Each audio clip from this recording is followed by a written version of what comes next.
It was a splendid morning on the island of Sodor. James was feeling very pleased with himself. His red paint gleamed in the sunshine as he sped along the line. He reached the junction just as Percy puffed in with some freight cars. James was surprised to see him. "What are you doing here, Percy? You should be at the station by now." "I know," sighed Percy. "These cars have been troublesome all morning." "That's no excuse, Percy. Nothing should stop us. Sir Topham Hatt relies on us to be on time. Now, if you'll excuse me, I'll be on my way." And James puffed importantly away. "Bossy buffers," muttered Percy.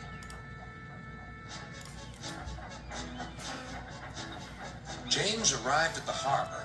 It was market day. The harbor yard was filled with the sweet smell of fruit from faraway lands. The fruit was delivered in big ships. James watched as strawberries, oranges, melons, and bananas were carefully loaded onto his cars. Then he set off for the station on the main line.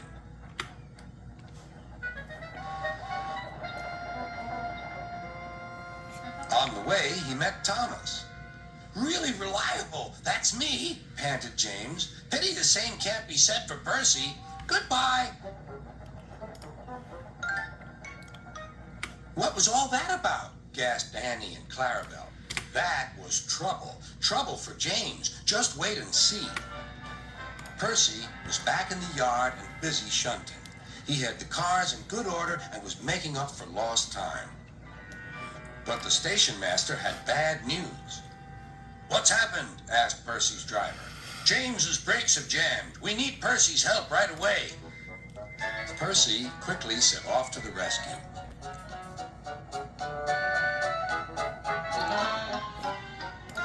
James was stuck on the line and looking glum.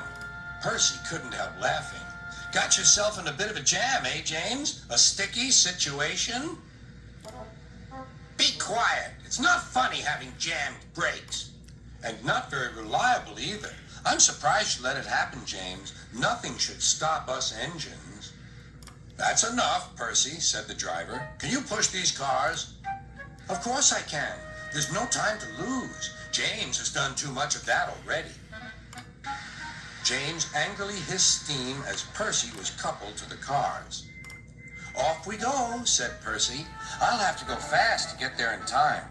Those big engines are so unreliable." "Be careful, Percy," called his driver, but Percy was in a hurry.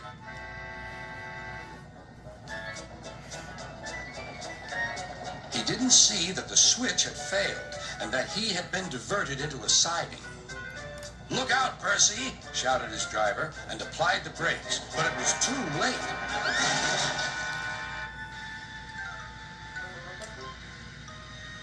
The driver and fireman had jumped clear, but squashed fruit squirted all over Percy.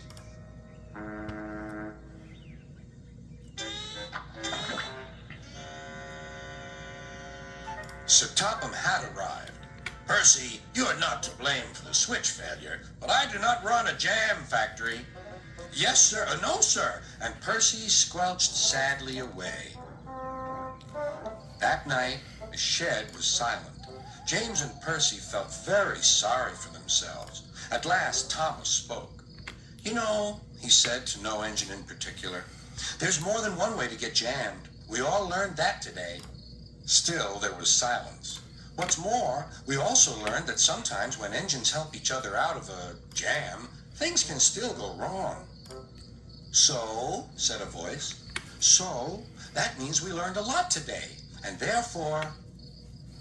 Then came a chorus.